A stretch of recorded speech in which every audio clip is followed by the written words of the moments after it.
Welcome. In this video I will show you how to enable or disable secure boot on LENOVO V15.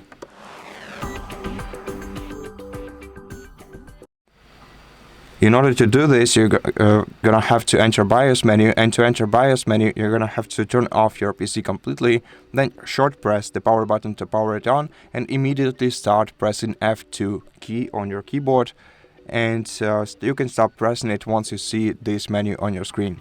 Now, to navigate in this menu, use left and right arrow keys to change tabs. To navigate between values or options, use up and down arrow keys. And to change the value, press Enter. Now, to select the value, press Enter. Now, navigate to Security tab right here. Find Secure Boot.